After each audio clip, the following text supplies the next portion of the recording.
Post-Sandy recovery efforts still on in earnest. Disaster zone label would hurt tourism in Portland. And PM heads to Central Jamaica for second public forum. This is Jamaica House Weekly. I'm Andrea Chisholm. Building houses in flood-prone areas will soon be a thing of the past. That's what Prime Minister Portia Simpson Miller is pushing for. She issued instructions for the fast-tracking of legislation to formally adopt the National Building Code into law. As the Prime Minister gave preliminary estimates on the damage caused by Hurricane Sandy in Parliament Tuesday, she reiterated her call for a revision of the building code and regulations. She also decried the construction of houses in hazardous areas. And I really feel we should legislate to ensure that there are certain areas that no one will be able to put up not even a shack. And as the Prime Minister gave updates on recovery efforts post-Hurricane Sandy, she disclosed that $15 million more had been given to the National Solid Waste Management Authority to assist in its cleanup exercise. The Chase Fund will also be providing money to help the agency. On the matter of infrastructure, Mrs. Simpson Miller said the emergency procurement procedures were being used to hire contractors to carry out repairs.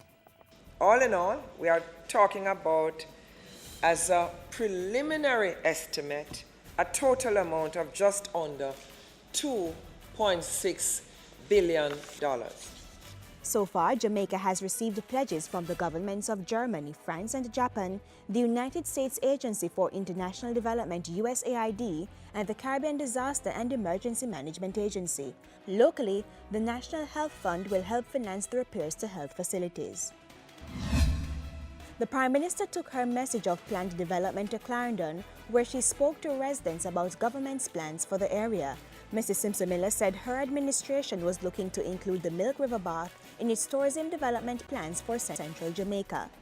I have been having discussions that I really seriously believe that if we're talking about tourism in a serious way, we should place some focus on the Milk River Bath and the St. Thomas Bath.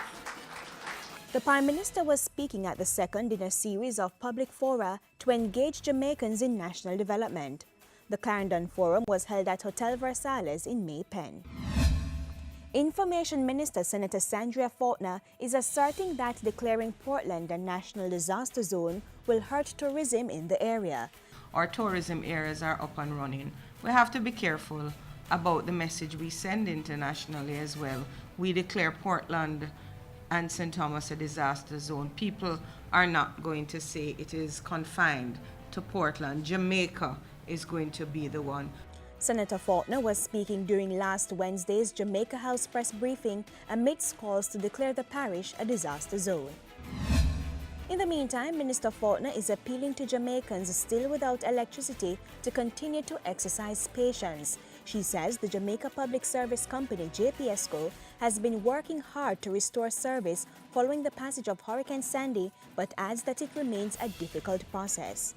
When we look at some of the areas that they have to go into, and we're talking about 7 days after a hurricane, 7 days after significant damage, and we have about 90% of the country back with electricity, I think we have to give them some commendation.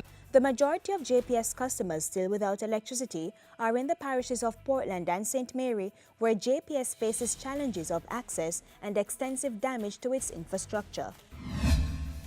Reclaim and use the indomitable spirit of our ancestors to address modern issues, a charge issued by Prime Minister Portia Simpson Miller as she addressed the recent Accompong Maroon Conference in St. Elizabeth.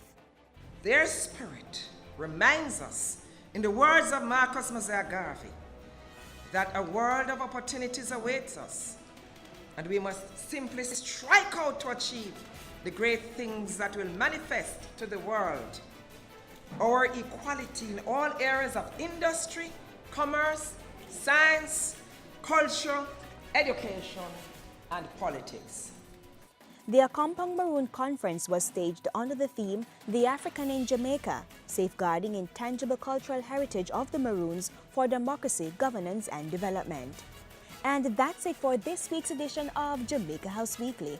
Join us next week for the latest out of the office of the Prime Minister.